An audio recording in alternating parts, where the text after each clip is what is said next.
and welcome back to Resident Evil Revisited. I am one of your hosts, MC Fixer. Alongside my great group of friends here who join me every week, the one and only The Haley Show. Haley, how are you? I'm good, thank you. It's nice to see that you got a haircut for your favourite Resident Evil game. Don't take the piss. Moving on to the one and only, it is Paul Despawn Paul Games. How are you? Great. I like the new name. I like the new intro. Brilliant. Yep. Perfect. Obviously, after 7 weeks, what's it, 7 episodes now? Yeah. Yeah, we finally got there. And the one and only, it's Mr. Not Getting COVID again. It's Mr. COVID Not Again. Oh. Yeah, don't worry about it. Shotgun McPain, how are you, sir? He said friends, everybody.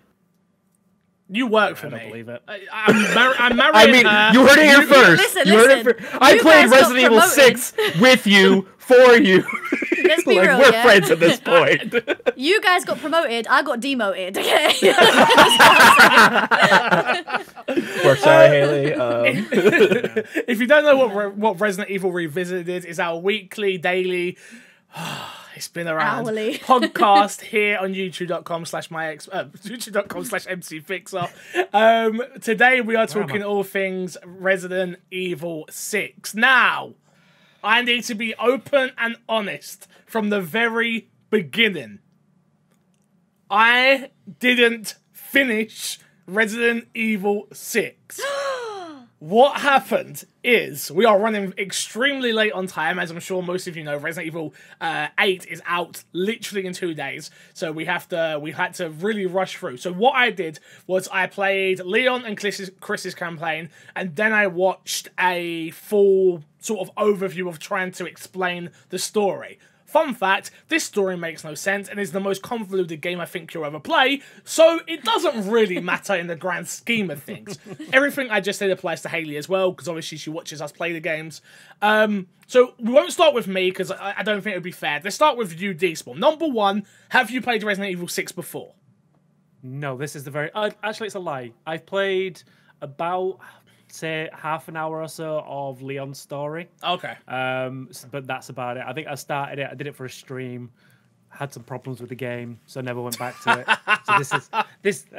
I mean, I think problems with the game is going to be the overriding theme for this one. Yeah. But yeah, no. So this is the first time I've ever actually gone start to finish on all of the campaigns. But yeah, so this is my first playthrough in full.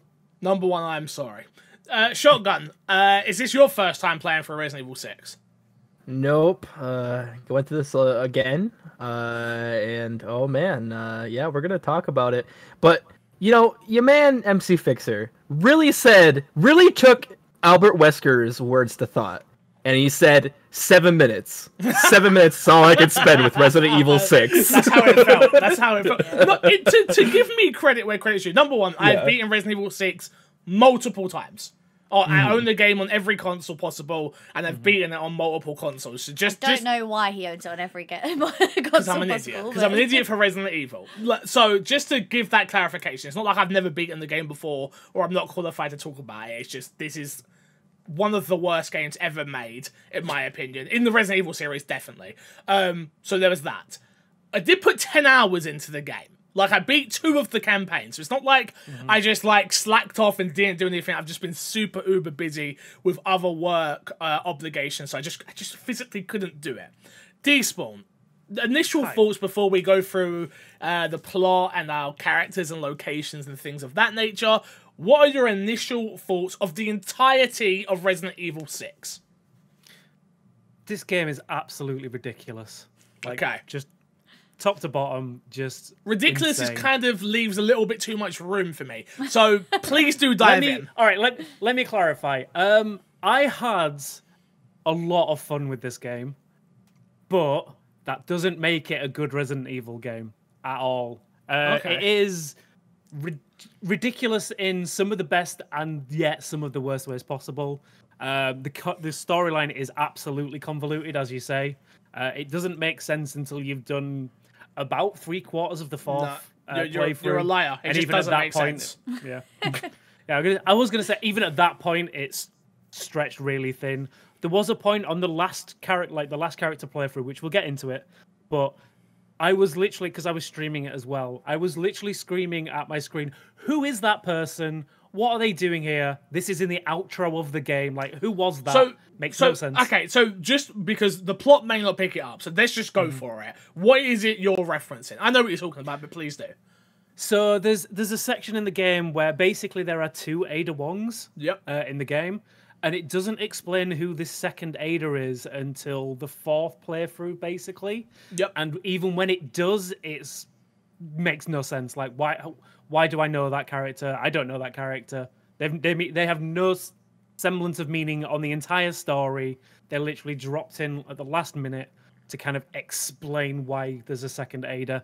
And it doesn't explain a damn thing. It makes no sense. And then, yeah, so there's loads of things like that. But the point to point as I'm playing through the game, there's a lot of just like, again, terrible Resident Evil game. Absolutely terrible.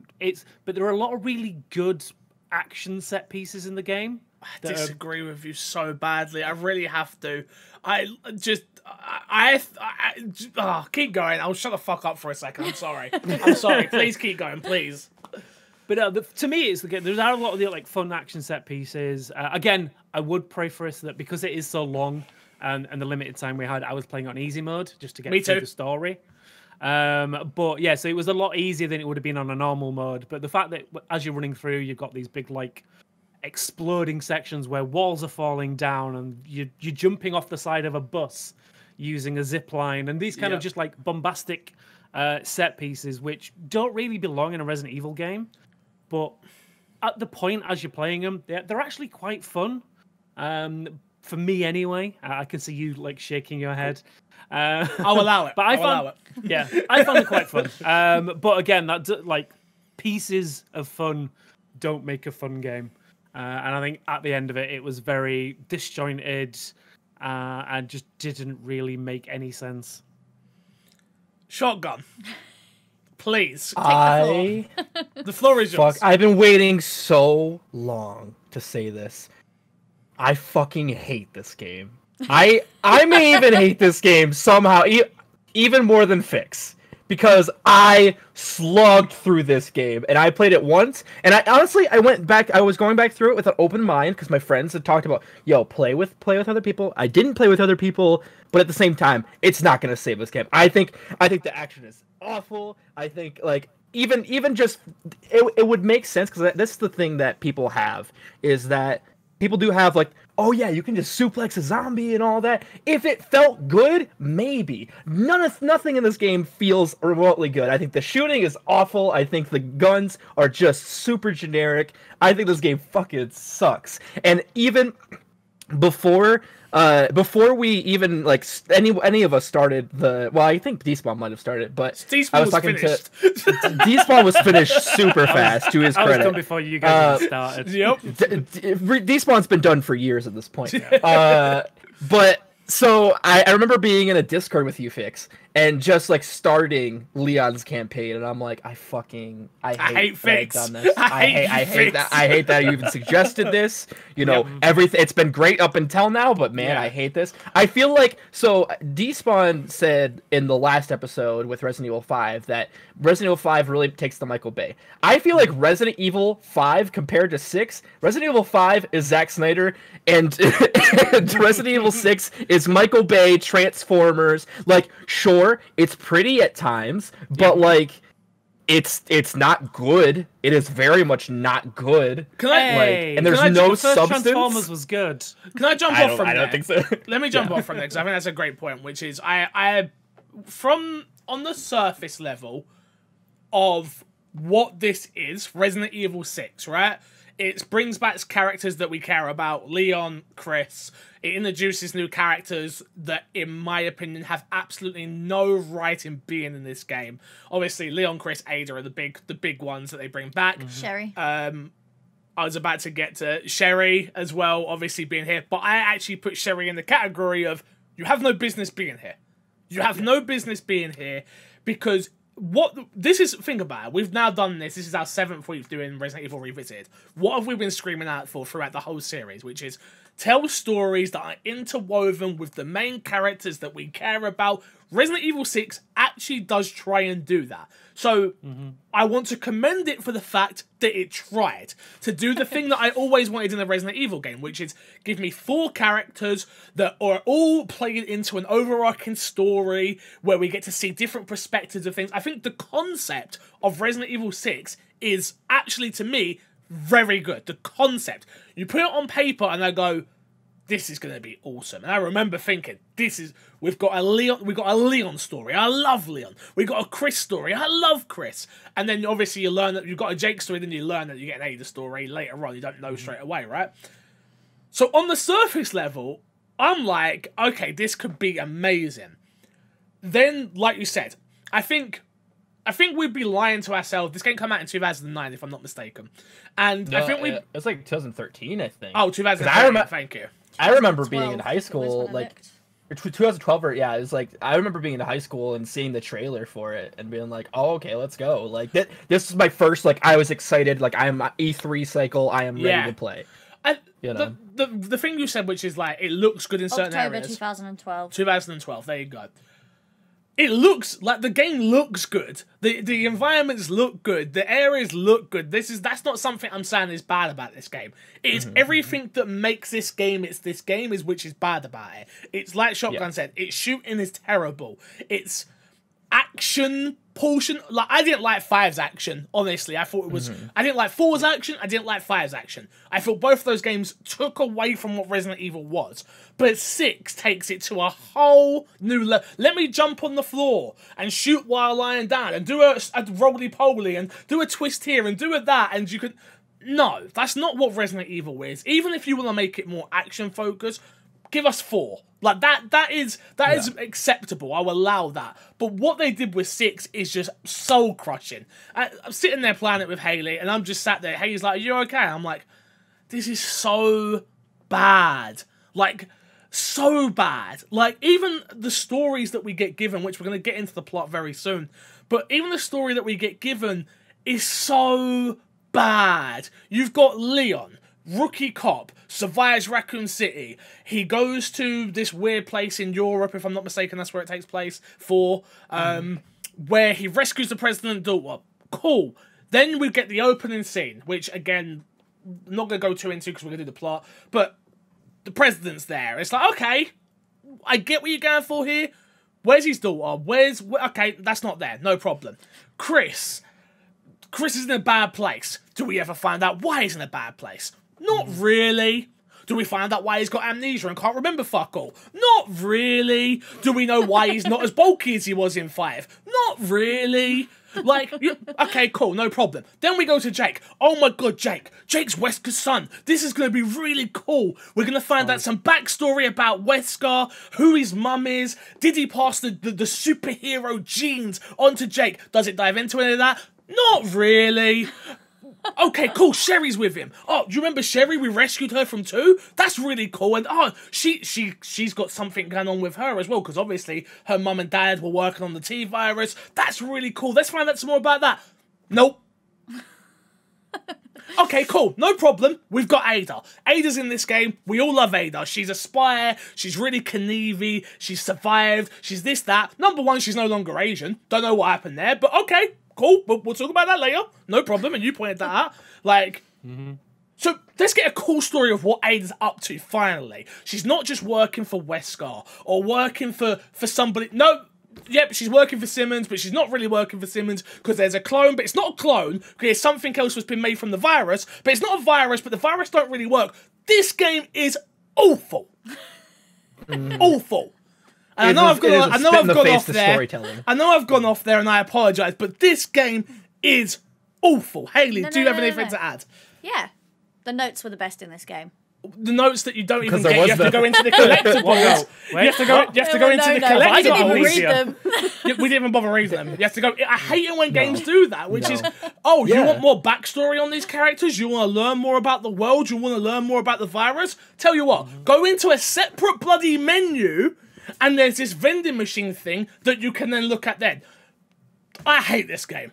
I hate this game with a passion. So, I don't know if you saw on my Twitter, I had a game-breaking bug on one part where I kept getting to the boat in Chris's story, And if I hadn't beaten the game, I would have had to restart that whole chapter. But because I'd already beaten it, I could just chapter select to the next point. I'm mentally and emotionally drained at this point. I really am. It was really getting him down playing this game. It really messed with me. It really messed with me. You know what we should do? We should get into the plot. Okay, let's do it. Let's get Let's see if we can make sense of this. Yeah, I mean, I'm so interested to see how they describe the plot. So interested. Actually, before we do that, because obviously, Fixer, you've gone on about your hatred for it. Haley, how did you find it watching it?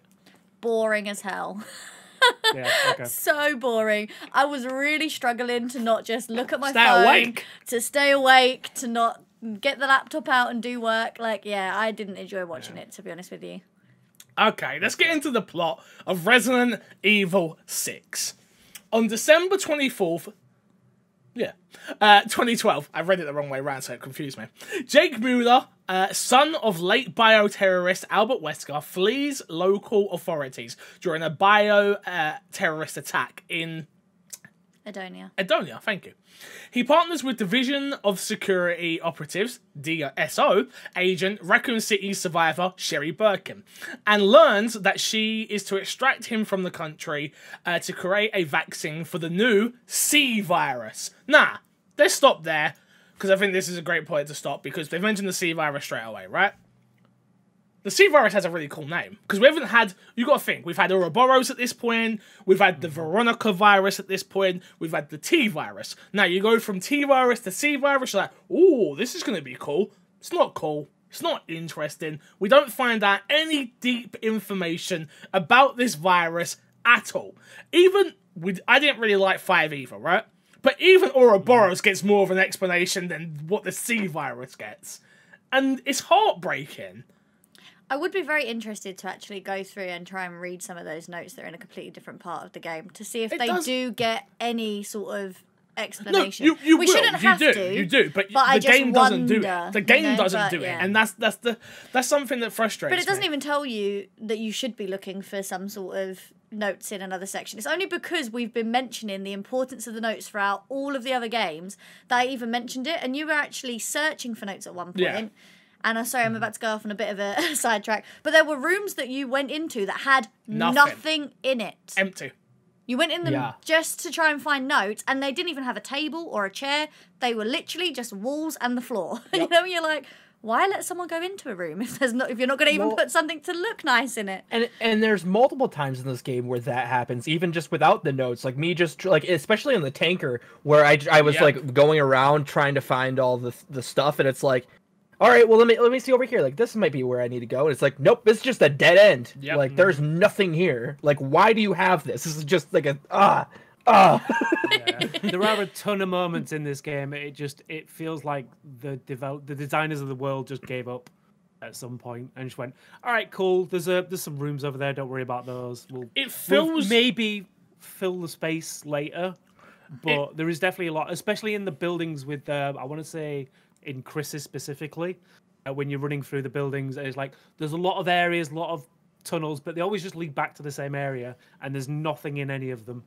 And it feels like it's world building for world building's sake. There's like, cool, we can build a nice, big, expansive building. We're not going to do anything with it though, and it's very disappointing in those instances. For me, it proves how games like The Evil Within and obviously all the original Resident Evil games where it's like less is more.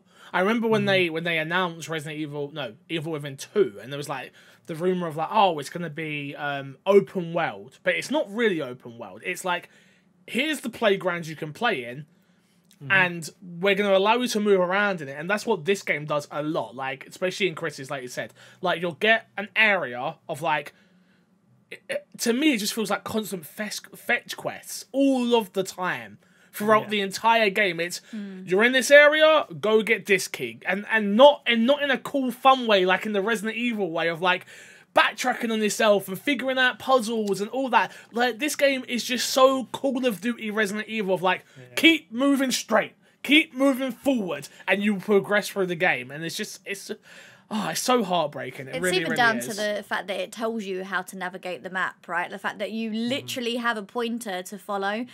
So, but I don't know. I don't understand it because it's almost like that's why they've left other rooms empty because it's like, oh, but we're giving them a pointer. Why would they look behind them if we're telling them to go forwards?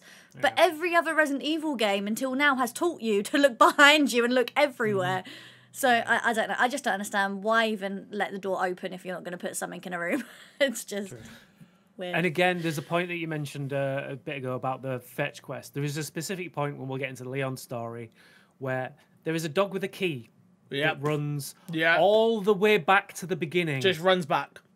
Just runs all the way back to the beginning, just so you've got to run back to the end, just to run back again, to unlock the door that was right next to where the dog was. Why does the dog have the key? Why does the dog have the key for a start? And secondly, why does it have to... Why is it that there is a zombie dog, or not a zombie, but a zombie dog, every other zombie dog in that area, as soon as it sees you, attacks you, that dog decides it needs to run away? I have a point about the zombie dogs here. Go on. Why are they all the same breed? Always. I understood it in the original games because they were always the dogs or the animals that they were experimenting on, right? So it made sense that they were experimenting on dogs that were obedient or dogs that were strong or, you know, had better physical attributes. I got that. I could kind of blind myself to be like, oh, this is why all the zombie dogs look the same. They're in a university campus. Not everyone's going to own the same dog. Well, at that point, at that point, they've got outside. They're at the church part, right? And that's when the dogs show up. Which I think you made a great point of that, which is the world has just had the C virus thrown in it, right? And this BOW gas has just gone off. So you would have different type. If you're gonna do this, do it properly. Like you're gonna have different humans, cool. And I understand it's a video game, right? But you're only making one type of dog, and it's the same dog that you want me to fight 5 of. So you're telling me the owner of these dogs all had 5 of the exact same dog, same color, same look, they were same skinniness, like exactly the same. Like, ugh. I mean, I can tell you why you wouldn't put different dogs in there. Because if you had to fight a zombie Shih Tzu, you would just not play the game any further. But would you? At least it would make sense. You should have zombie cats. You should have all sorts of things. Because literally, no, but be serious. This has literally just wiped out a whole city. Do you know what I mean? You don't get any crows in this game. You don't get think really, because I'm only talking about it like this because really think about it. We've played every single game. We fought crocodiles. We fought crows. We fought frogs. We have fought so many different sharks. We have fought so many different animal types, right? And it all contextually makes sense. It may be a little bit out there. It may be, but there is a note to back it up. There is some sort of story point. You bring up dogs with the key, right? I remember the dog collar in Remake 1. There's a note. It's like, haha, we've hidden the key. Cool. Give me a damn note that just says, haha, I've hidden the key on the damn dog and he knows to run back to a certain area if someone chases me. Just give me context to what is going on in the world. Please. Well, and I think also the fact of it being this, to my knowledge, this is the first virus that is airborne. Yes. One of the Resident Evil viruses that are airborne, which it doesn't bode to the fact that, oh, you just have this one type of dog or this one person, the same person. Like, it's like they're using it's like it'd be one thing if they were using the logic of the original Resident Evils and putting it in this bigger scale, which still would be bad, but it would not be good. I don't think they do it to that point. I think they like you mentioned, like it's like the crows, the dogs are like just all the same. Like the thing is like they're all just one. I feel like something I didn't say earlier that I forgot to say was I feel like this game is a light gun game. Yes. But as a Resident Evil, as a proper Resident Evil game, multiple times throughout this, because it's like there's a lot of bosses that feel like that. There's a lot of the sections where it's just a horde. You know, a lot of these sections are just hordes. You know. Yeah, so. Let's keep moving because otherwise we're going to spend too long on this game and we don't even want to. However, they're hunted down by, how do you actually pronounce his name? Astaka? Yusanak? Alright, perfect. A hulking bioweapon, meanwhile, a bioterrorism. So we can talk about him real quick. He's like Nemesis, kind of, but not really. And it's like, what is he? Does anyone explain what he is? I do kind of want to get into possibly the segment right now, but Go. maybe we'll save it though. We can come back. There's one line that I really hate. You gotta do in this. finish. You gotta do the tune. tune. Though. Here's for the tune. Quote the notes. We are quoting the notes. Oh, this game sucks. Anyways, so welcome to the podcast, where it is quote the notes. And let me tell you, there's two lines, and they're both said by Leon in this game. One I actually like because it's like, all right, this is kind of like the Resident Evil 2 line where it's just like, stay, you know, there you go, you overgrown son of a bitch. Yeah. You know, and so the one line like that is when they're fighting Ustanak. And they like Jake is like, oh man, he's been following me like an ex-girlfriend, yada yada. Yeah. And then Leon says, first time, like basically. He's just like, you get used to it. Like I love that. But one of the worst parts of this game is at the very end of Leon's campaign. Assuming, I don't know what happens in Village, but assuming Leon's last line in the Resident Evil series to date is women. Yep. That is his last line in the entire series. It pissed me off to no end. Like, it doesn't even make sense contextually. Like, I hate it. But that's the whole of this game, isn't it? I know. That's the whole of this game. Yeah. So they're being hunted down by a bioterrorism. Security Assessment Alliance strike team led by Chris Redfield and Pierce Nivas is deployed to combat the infected local populace. However, they're attacked by a leader of Neo Umbrella who refers to herself as Ada Wong. Not my Ada. She kills almost the whole of the BSAA members using a device that injects them with the C virus. I feel like we've skipped a lot of stuff, so let's go back to because that's the biggest problem with this game as well, and it's 4 different stories that are all taking place here. So we'll start with the Jake and Sherry stuff, which is Jake is this. I don't even know how to really explain who he is. He's but I mean more his personality traits, which is like, he's a mercenary. He's kind of cocky. He knows he's good, but he's not. Yeah, he is, but there's no charm to him like there is with Wesker. There's no charm. There's no. Troy Baker voices him and does a great job of making you not like him, I guess. But it just comes down to the fact of, I don't know who you are. I don't get it. I know you're Wesker's son, but did you honestly think that was going to be enough for the audience to actually give a crap? But how was he Wesker's son is what I want to know, because didn't we find out in the DLC in 5 that Wesker was made? He wasn't born. Yes. So how does he procreate? So was Jake born or was he made in a lab? Like, I'm confused. Like, how was he Wesker's son? You know, he's got that Ouroboros wanger. You know what I mean? I'm just, I don't know. I don't know if we're getting crazy. Was Wesker made in a lab or... I don't know. I don't think that's right. But he was created. He wasn't made. He wasn't born, was he? No.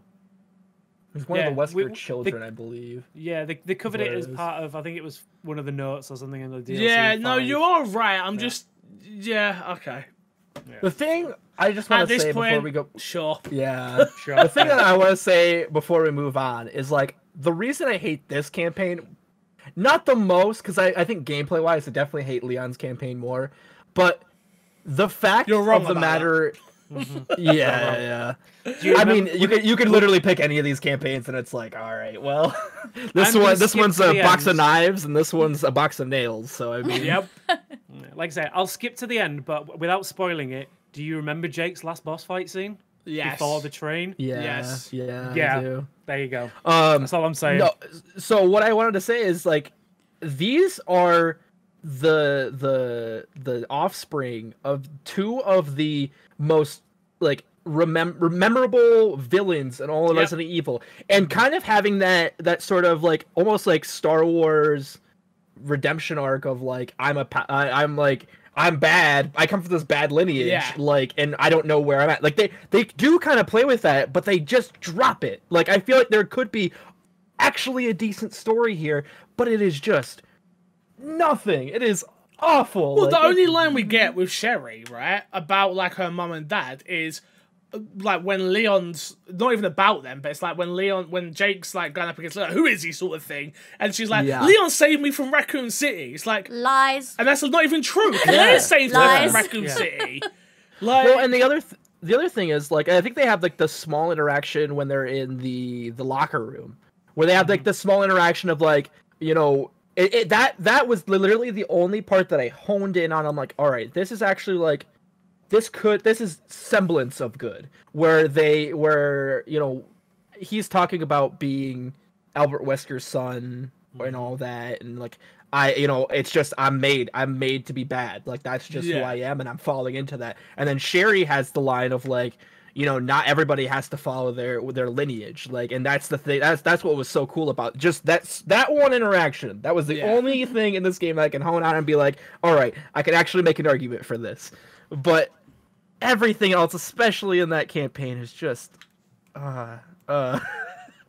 No, I agree with you. Is the frustrating and annoying part is the fact that I agree with everything that you're saying, and that's it just hurts. It just hurts.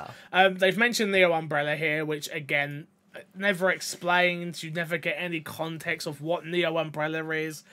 I understand it's clearly Umbrella's come back to try and put things into context, I guess, in this world. It's like Umbrella have come back with a different name, and now they're probably trying to pretend to be good, but they're not actually being good, and they're still doing dodgy stuff. Like, we don't get any context of that, though, of what it is really, do we? Never. No. Never. It just feels like it's a name that people recognize as being bad, so they've pinned it on the bad guys. That's the whole of this game, right? It's... Yeah. We got Leon, but it's not really Leon because we don't really talk about any of his past. We've got Chris, but we don't talk about any... I feel like that's the biggest disservice to this entire game, is you have these historic characters, even with Sherry, if you want to put her in there, and you just wipe away their entire history of the past 7... There's more... We are only playing in numbered games, but there are spin-off titles, there are like revelations, like there is so much history to be spoken about back there that can be referenced that you just don't get. And I understand in a new game we don't want to reference too much, because otherwise it can become a bit like, well, I've played that game, get on with the new stuff, right? Yeah. But this is just, it just feels like these are so not the characters we left in the last couple of games. And Ada being white really annoyed me. Yeah. I'm just gonna put it out there. Like, I would say, playing devil's advocate, that this did feel like a bit of a reset with the characters, which I don't know if it was kind of next gen or whatever it was. So it was kind of like a new game for a new generation, so new stories for new characters kind of thing. So it kind of like, it alludes to previous stories, but it means if you go into it blind, you're not missing out. Yeah, but for people like us who've played the entire series, you feel it's completely lost on us because none of this makes sense in context of what we've already seen. Don't call it Resident Evil 6 then. Yep. Like, if that's what you want to make, that we're gonna do Village very soon. We're gonna do 7 very soon, and we've got Village after that, right? I understand that those 3 games, Resident Evil 7, Resident Evil 8, and they've already said like Resident Evil 9 is its own like trilogy. Thank you, that's the word I was looking for. Trilogy. And I got you. Resident Evil 4, Resident Evil 5, and Resident Evil 6 feel very similar, which is it's the numbered games that just they take the name and they do their own scenario. They don't interlink. But you then don't make the numbered games and just call it Resident Evil China. I know we couldn't call it that, but you understand my point of like, obviously that's a terrible title, but the game takes place in China for a lot of it, so that's why I was saying I'm not being crazy or anything. But you know why they didn't is because at the time Resident Evil 6, one of the most highest, I think it was the most highest selling game. Capcom game. And that, for a long time. Not just the highest selling game of Resident Evil games, the highest selling Capcom game. This outsold everything until Resident Evil 7 and Monster Hunter World came out. World, thank you, that's what I was looking for. So it's like, I understand, like, how can I get angry at Capcom for this game? In a way, I'm gonna still. when it did what they wanted it to do, which was it brought in a more casual audience who wanted to play co-op games with their friends. That's what they wanted in a world where you can punch, kick, flip, dive, and have about a 25-hour experience. I understand that they want to kind of, or they might have wanted to reboot characters here and start their own kind of story arc with them. But then I feel like you can't really keep referencing the original Raccoon City and everything they've lived through beforehand if you're not expecting us to take their previous history into account when playing this game. Do you know? It just seemed, I don't know, it just was a bit disjointed. And even to that point, there, like, we talk about like most of the characters. No, like all of the main playable characters have a tie to Resident Evil in some way, some form. Yeah. You know, we might not have it with like Helena or that. They are going for it. They know what they are doing, and that's the thing. Is like you can't just have like, oh yeah, but Jake is like a new character, but he's also tied to this. Like it's just like you can't have that and also have a reboot. Or have that be the ending, is my thing. Is like, make that be the... Jake is this annoying character that we dislike. But we already knew before the game came out that it was Wesker's son. So it's like, why not make it so it's like Chris and Jake don't get on the whole story. They're back and forth. They don't get on. They don't get on. They don't get. Sherry's holding this really deep secret that like blah blah blah to Chris. Then Chris somehow finds out from not Hanneken. Who did Chris have? From Pierce. Pierce gets some information, and then Chris is like, "How dare you not tell me this is Wesker's son?" Then the audience finds that out. Then we're like, "Oh my god!" Like no, but instead it's just very much my dad's bad, so I'm bad. Yeah, 100%. And that's the thing is like, that's the thing is, and I feel similar to this, how I feel with like Star Wars: The Rise of Skywalker, where it's just like, so this wouldn't be as bad if I think this is the ending of Resident Evil that we know. This is because I mean like, well, it is. I'm not spoiler. It yeah, is. like like we really don't have anything else. Like the fact like the last line that Leon ever says is in this game right now. Yeah, like, no, you're 100% right. Of the world we know of with our Umbrella, with our Wesker, with our Leon, with our Jill, Claire, Chris. Like from our Chris, not whatever. We don't know what's going on in Village at this point. We don't know. But with our characters, this is it. This is what we got to end. Resident Evil Revisited ends here, really. Yeah. And Resident Evil 7 is the next, is to help us go forward. Like from this is it. This, and yeah, it just it hurts. Let's keep moving. Let's keep moving. Where was it? She kills most of the BSA members using a device that interjects them with the C virus, turning them into monsters, except for Chris and Pierce. Chris goes into a self-explosive exile, affected with post-traumatic amnesia. Meanwhile, Sherry and Jake's extraction by the BSAA is sabotaged, forcing them to crash into a mountain. They are captured by Ada for 6 months. So... just to give a little bit of context there. Go on, please. So Chris's... technically Chris's story starts with him in a bar, drunk, with amnesia.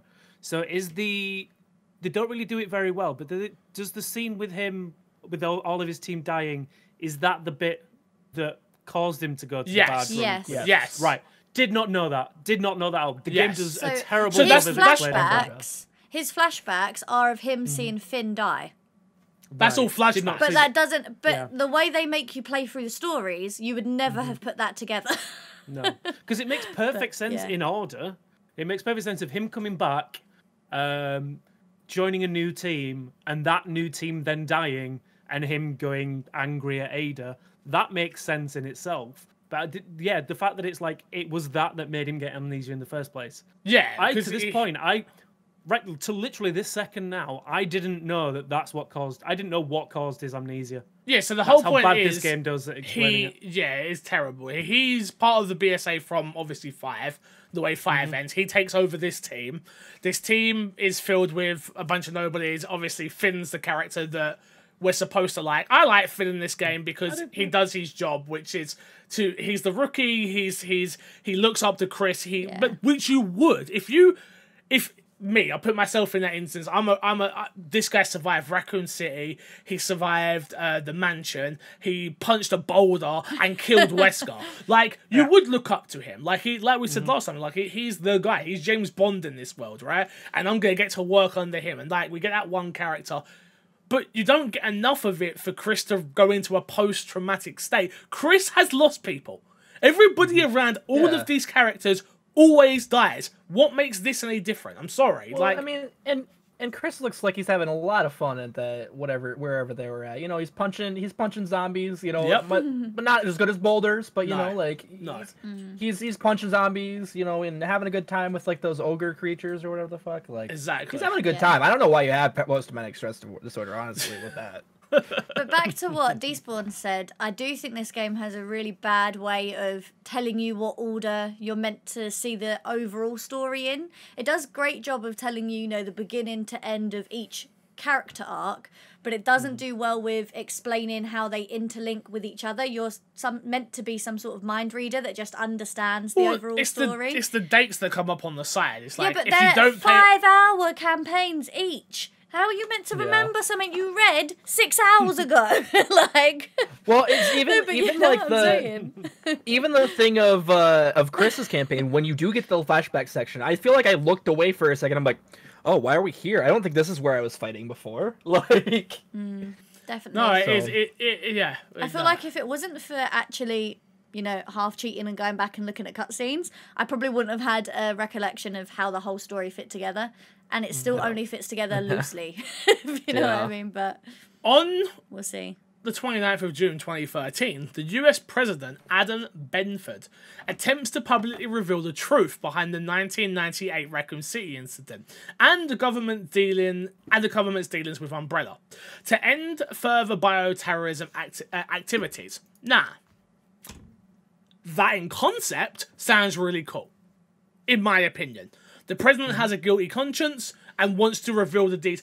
Do they specifically say Raccoon City? And do they don't go into enough detail once again, which is, this could have been the first chapter.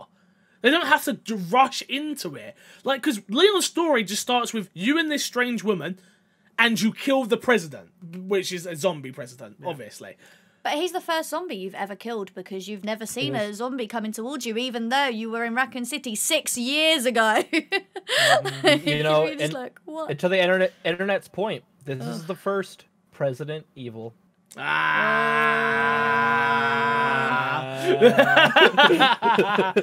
Let me have this, Despawn. Let me have this.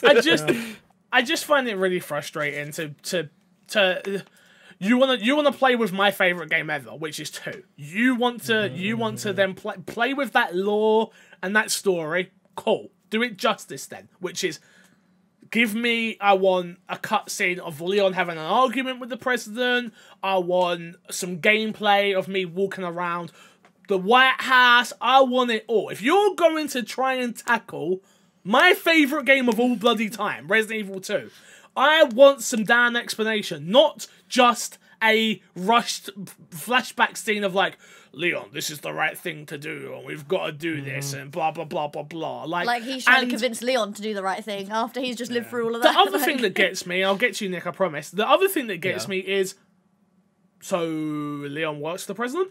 Like, we understand that he was sent on a mission to save the president's daughter. We don't hear from the president through that whole game. We get no The president doesn't phone for checkups. Like, we don't have a one line for fucking him and the president. It's just well, even to that point, still, like, that is not the same president from 4. Like, if you think about it, that's a different term. Like, even if 2004, even if he were the president, like, even if he were the president, like, he would have already been his 4 years, and this president probably had like at least 4 years. What about if he won the second term? It was 2 terms, and then it would be 8 years, right? Yes. So, but it would be even if he just was sworn in as president in 2004, that's still 2012. Like, so he still would have been out as president. I could tell you it's definitely not the same president. And the names are different. Ashley Graham, President Adam Benford. Oh, Two different people. Yeah, so. But the other thing is, with that's terrible. Sorry, I'm a Resident Evil fan, and I didn't know this wasn't even the same president. I just took it as this is the same president as the president's daughter that we saved. My bad. That's on me. No. That's on me. I dwelled on this for a minute because I thought the same as you. I dwelled on this, and I'm like, yo, like he probably has like a relationship, and then I thought about it, I'm like, wait, this is 2013. Like that doesn't like even if logically like but I guess maybe there's different terms. Logic. But also, the other thing that I want to point out is the fact that they're revealing Umbrella's dealings for Raccoon City. And I was under the assumption that had already happened in Resident Evil 4. Like, during Resident Evil 4, where they talk about the fact that the reason that Umbrella crumbles is because they are found out to be behind the Raccoon City developments and then behind all this stuff. So I was under the impression that was already out there. Well, I think from what I understand, the issue or the plot line that they were trying to write here is that they were saying that it was also the government were involved. Yes, it was the government were funding Raccoon City. Yeah. So they were making weapons for the government, and it was also the government that dropped a nuke on a US city. Yeah. I see. Yeah. Okay. I get it now. But one thing I will say, and this is going into my gameplay of this Leon scene at the beginning, the reason I feel that this was so like short and the storytelling at the beginning was like so quick is because you have to spend about 15 minutes not being able to run. Walk, yep. Control. Oh, mate. Just what the hell? Like, one of the worst things that's ever happened to video games is forced walking. Yep. If you have an open area that you can run around in any other time and it forces you to walk, I just automatically want to stop playing. Like, I spent about 5 minutes in that section alone, just like, why can I not run? Is there a button that I don't know? I actually had to look through the settings to see if I'd missed a button or something was remapped somewhere. It's like, why can I not run down this hallway? Do you know what? So infuriating. I'm sorry, I know you're going to try and push us on, but it's actually really annoying me now knowing that it's not the same president from 4. Because now Leon has even less excuse to not shoot him as soon as he's a zombie. I was thinking, oh, maybe they've had this great connection, they've been working for years, he saved his daughter, maybe it's the emotional, not that he hasn't had to shoot zombies that he's known before, but maybe it's the emotional connection that makes him not pull the trigger until he's almost like zombie snacks. Like, no. Why did he not shoot at him beforehand? This is not his first rodeo at this. Alright, we're moving on. No. Okay. However, the venue in the American town of Tall Oaks is hit by another attack, infecting the president, the sole survivors, DOS agent, and Raccoon City survivor Leon S. Kennedy, and United States Secret Service agent Helena Harper are forced to kill him. The pair encounter the real Ada, and Leon learns that National Security Advisor Derek Simmons is affiliated with Neo Umbrella and was responsible for the attack. Leon and Helena pursue Simmons into Lanxiang, thank you, China, while faking their deaths. We'll stop there just so we can give a little bit of context, really, for what's gone on in this moment for gameplay, right? Deborah. Which is... Fucking Deborah has happened and gone, and she was clearly so forgettable that they haven't even bothered to put her in the plot here. So Helena tells Leon that she has information that's going to open this all up, the whole case. We have Hanukkah on the... Nice to see Hanukkah back, I gotta say. Good to see her back. I thought that was a nice touchstone of like her and Leon still work together and stuff like that. That's one bonus point for this game of like, oh, a character that we know exists in this world and still works with Leon. Cool. So yeah, you get the information of that, then you're working your way towards this church. As she keeps saying, go get to the church. We get to the bloody church, skip all the gameplay there because it's all boring crap. You get to the church, you fight your first big BOW squirty monster that infects people along the way, right? Fun fact, you can save some of the people in there. Yeah, did you save the people in the church, anyone? I think you can actually like 2. Yeah, you get an achievement. I don't even remember. Yeah, you get an achievement. You can save. There's 2 women you can save in the church, which is I guess fine. You then get to this part where Helena is not speaking to you through this whole journey. She won't answer questions. She won't tell you where you're going. She won't tell you what you're doing. She won't tell you nothing.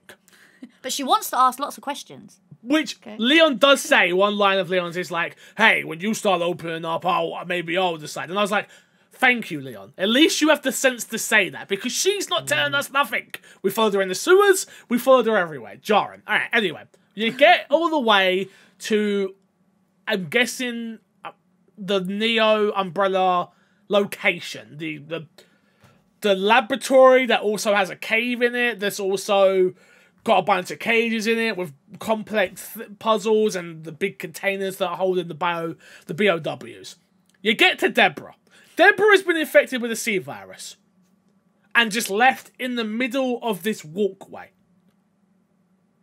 Nobody's around. Why? Okay, I've got no problem with the fact of, number one, how does Helena know that she's there still? She doesn't. It's a guess. No. Number two, surely there would be somebody with, if they're doing a ritual or waiting for her to turn into the C virus monster or something, surely somebody would be there. I mean, again, I'm playing devil's advocate, which I feel like I'm going to be doing a lot through this. But there are a lot of people that are cocooned, and I imagine those are the people that were there. But again, I'm long stretch. Who put her there? That's the only thing. Well, even like who's monitoring? Bad Ada? You're saying Bad Ada? This is what I was about to say. I'm going to play devil's advocate as well because I can't actually tell you which Ada was there. But was Bad Ada in one of those? Well, you see the video of Bad Ada hatching. Because if Bad Ada's there, then then she's could be behind. I don't know. I'm really clasping. I'm really reaching. I don't know anymore. We're moving on. We're going longer than I even want to go. So just keep battling forward. Where am I? They're forced to kill her, being oh no, the parent cat, the real Ada. Cool. Chris returns. Meanwhile, Jake and Sherry escape captivity in Lanshang. Chris returns to duty with the BSAA, with Pierce and the new team arriving in besieged Langshang. I'm saying that wrong, right? I don't know how you pronounce it. Okay, so Chris recovers. We're going with it. Chris recovers from his amnesia and seeks revenge against Ada, resulting in casualties for his squad. Chris and Pierce confront Ada until Leon intervenes. After being informed by Leon, Chris and Pierce pursue Ada. There's still so much to go. I do want to touch on this part because this is actually the first time ever that we ever, as a fan of the series, see Chris and Leon together. This is it, and it's so underwhelming in every way, shape, or form. I get that there's going to be a fight scene. Go on, please. You also have the whole scene at the bar, right, where Piers is trying to convince Chris, don't worry about everything that's happened. If you don't come and join us now, they all died for nothing. And he's really trying to build him up. He literally has the whole bar there, right, there to try and recruit Chris and get him on his path. Leon sees him for the first time ever, and he's like, "You got this." And Chris is like, "I got this." Done. What? Yeah. Yeah, it's very annoying. Destroying. You gotta remember. I'm gonna say, you gotta remember though, they do have each other's number from Code Veronica. Wow. So you say that, yeah? They've got each other's number from Code Veronica. You're right. Yeah. So they are BFFs already. So you would have thought Leon would have brought up Ada to Chris then, wouldn't you? Mm-hmm. So why is it that Chris doesn't know who Ada is? Yep. Doesn't know who she is. Doesn't know anything about her. The whole that scene of them when they find when she's acting as if she's a worker there. Chris would know who Ada is. Claire would have told him. Leon would have told him. Fucking Sherry would have mentioned it. Somebody would have said, "Oh, Chris, Ada is this person that does bad things." No, you just destroy. Again, though, saying that, they would have told her that she was an Asian person, and as we've seen in this game, she's no longer Asian for some reason. In pursuit of Ada to the air carrier, destroying cruise missiles landed within the C virus. Leon, Helena, Thank you. Leon, Helena, Sherry, and Jake confront Simmons over his involvement with the outbreak, where Sherry covertly hands Jake's medical details to Leon. In case of captivity, Leon and Helena corner Simmons, who have been infected by Javo, where he confesses to have killed the president to maintain national security. The two see off a mutated Simmons while Sherry and Jake are captured again. Attempting to leave the city, Leon and Helena are warned by Chris that a missile has been launched, but they are too late to stop it. Leon discovers Jake's real identity to discloses Jake's real identity to Chris and has him rescue Jake and Sherry in a remote oil platform. With Ada's assistance, Leon and Helena kill Simmons. On the oil platform, Chris and Pierce head to the underground, freeing Jake and Sherry from captivity before preventing a large-scale attack by a gigantic bioweapon. Halos, heavily wounded and in a deep desperate to save Chris and Pierce, injects himself with the C virus to help turn the tide in the battle. I have to stop here, unfortunately, because this is the dumbest shit ever. So, all of these people get infected with the C virus, right? The biogas is the C virus. Pierce has a C virus in a different state, not a gas. In an injection state. So his arm gets chopped off by this crazy octopus-looking monster that we have to have a boss fight with, which sucks, by the way. You stab yourself with it. Why does he not change instantly, and why does he still have his humanity, and nobody else does? Apart from Simmons. Because he's got the main character powers. Tell you who else has the main character powers is Leon and Helena, because somehow the whole bloody city got infected by smoke, but they were just out of that reach, you know? They were just past the borderline. They held their breath. Yeah, the smoke got to them and it went up. Yeah. It didn't even come to their faces, it just went straight up and over their heads. I don't know what happened there. He defeats Hazos before evacuating. Aware that the mutation will worse, Pierce sacrificed himself by pushing Chris in an escape pod using his abilities to destroy the base. Meanwhile, Jake and Sherry escape the facility and kill Usang? What is it? Don't know. What is it? Usatank, thank you. Usatank, you're right. One of those. As they ride a rocket-powered lift to surface, the imposter Ada was a scientist named Clara Radams? Clara Radams? Yeah, cool. Who was forced to transform into Ada by Simmons. The real Ada was aiding Leon and Sherry while destroying Neo Umbrella lab in Lanxing. Although butchering words everywhere. I just don't care. Although presumed dead after being shot by one of Simmons' soldiers, Carla attempts a fire attack against Ada after having injected herself with a powerful dose of the C virus, but is killed. After aiding Leon and Helena in a battle with Simmons, Aiden destroys the lab where her clone was developed and accepts a new assignment. Leon and Helena are clear for duty. Chris remains with the BSAA in command of a new squad. Overcoming his guilt, Sherry continues her duty as a DOS agent. Jake starts a new life fighting BOWs in an underdeveloped country with his identity covered by the BSAA, and eats an apple, everybody. Yeah, it does. That's the plot of the game. Can I just say that plot somewhat makes sense? I would almost say that it's not actually talking about the same game. It's actually better. It's more coherent, 100%. That's more coherent than the actual game, yeah. I feel like it's because they literally take the main points, which tells me you could probably have cut off at least 10 hours of Resident Evil 6 and made it a better game. Yep. Did you know facts? Carla Adams was originally going to be a clone of Ada Wong, but the producers of the game told the developers they weren't allowed to incorporate cloning into the story. The team originally came up with the idea that there could be 4 to 5 Ada clones, and that in the game it would be revealed that every Ada the player has encountered in the series thus far has been a different clone of her. Yeah, I'm glad they... Yeah, I'm glad they didn't do that. But I don't know if it would have linked. I love how that's the line they're willing to like draw though. Like no clones. Yeah. Number 2, Chris Redfield was originally meant to die in Resident Evil 6 instead of Pierce, but the developers decided to swap the characters because they felt Chris's death would have been cheap and taken tacked on simply for shock value. Thank you. Can I just say though? Which tells me he definitely dies in Village then.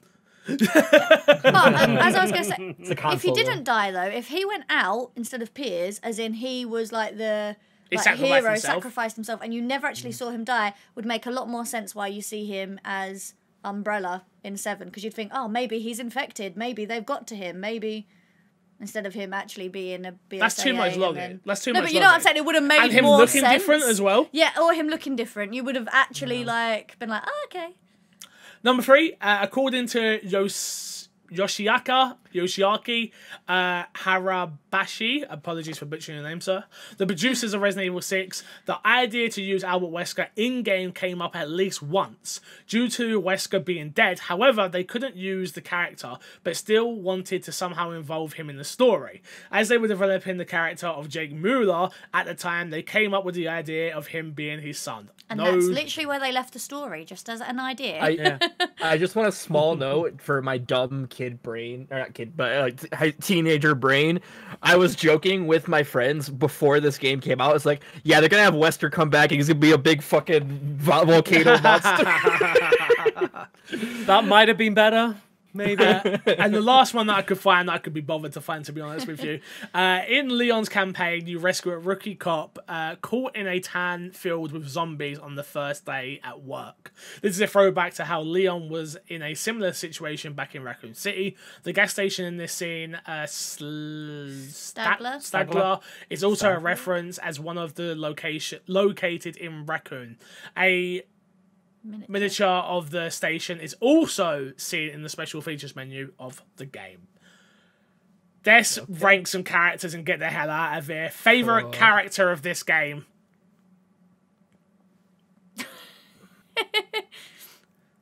The Chainsaw Monster? I don't know. They're all terrible. Deborah! Put out there. Deborah. Good old Debs. I don't know. If I had to pick somebody, probably Pierce. Yeah.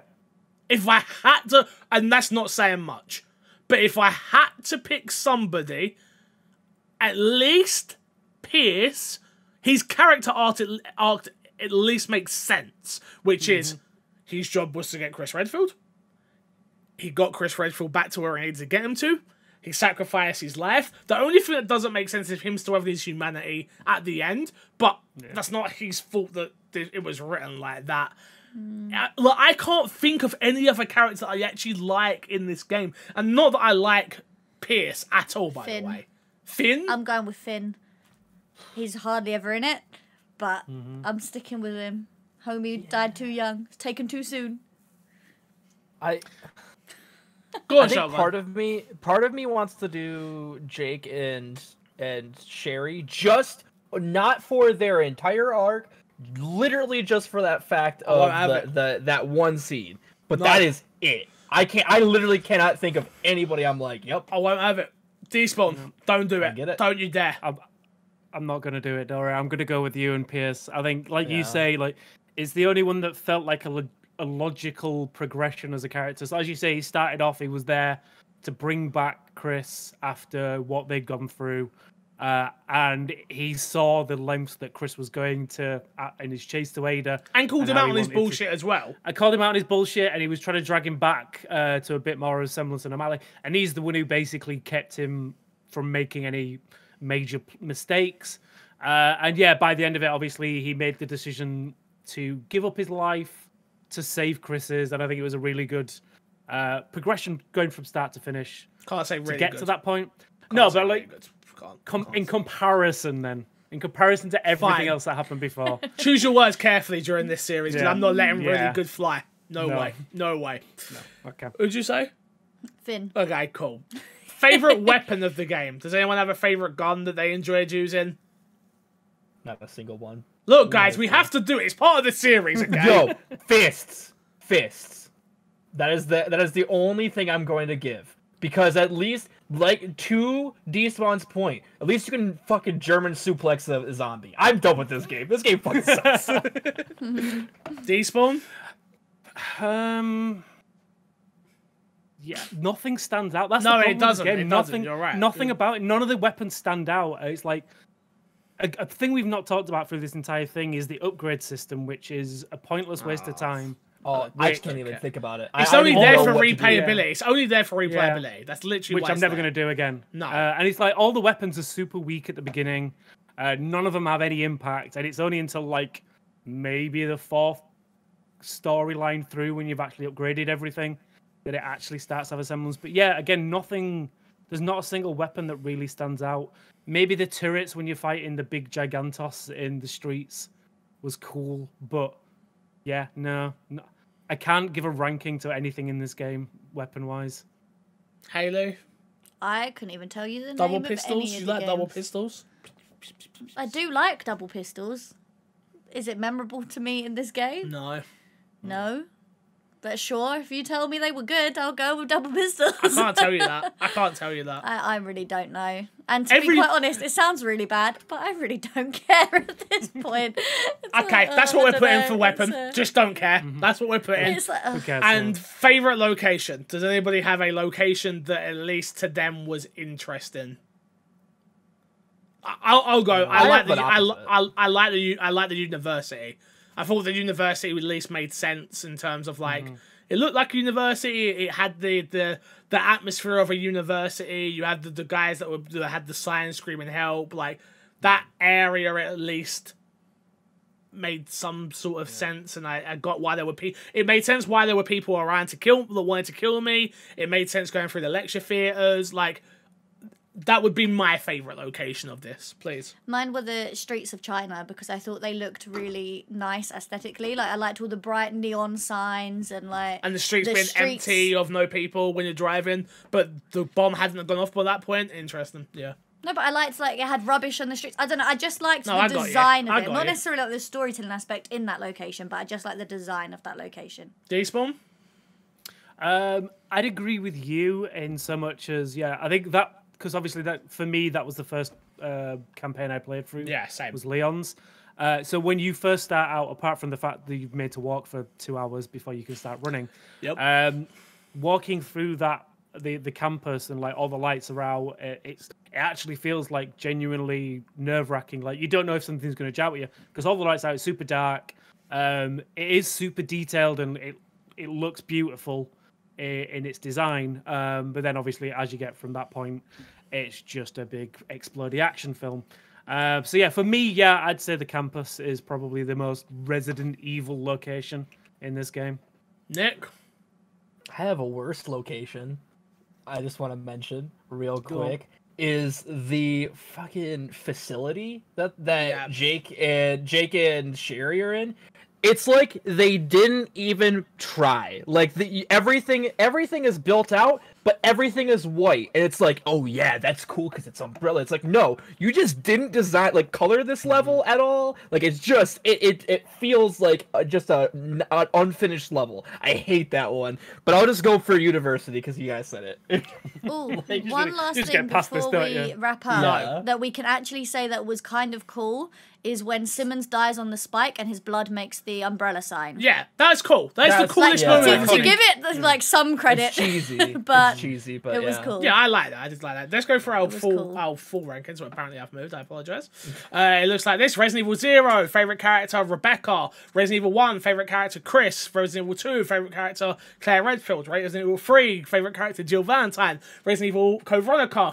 Claire Redfield's our favorite character. Resident Evil 4, Ramon Salazar. Salazar. I haven't filled that 5, but Resident Evil 5, our favorite character was Wesker. I believe. And Resident Evil 6, our favorite character is Pierce. Weapon. Do you know what? Who cares? It's done. I think It's was the done. answer. It's done. Thank you all for watching. Let's plug and get ourselves out of here. Just wait. We we didn't even rank it.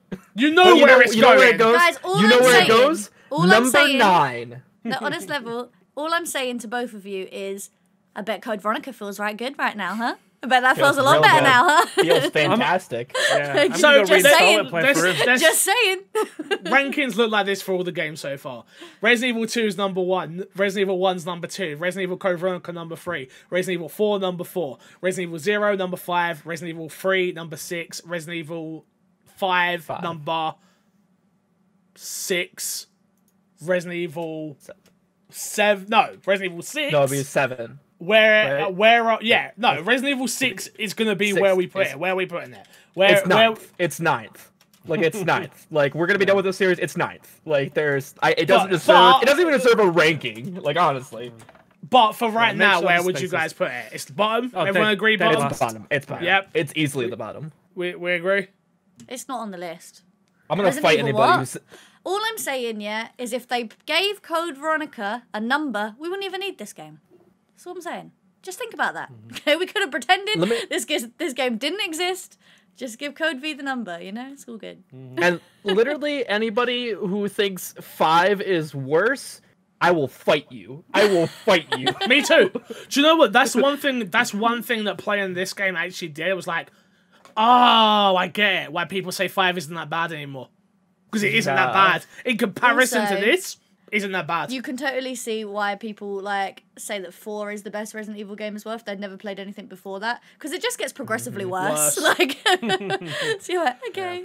I mean, just before we wrap up on this one, I do want to say one thing that we've not really talked about. The boss fights in this game are some of the most ludicrously bad things. Yes. Right. Again, I alluded it to right at the beginning.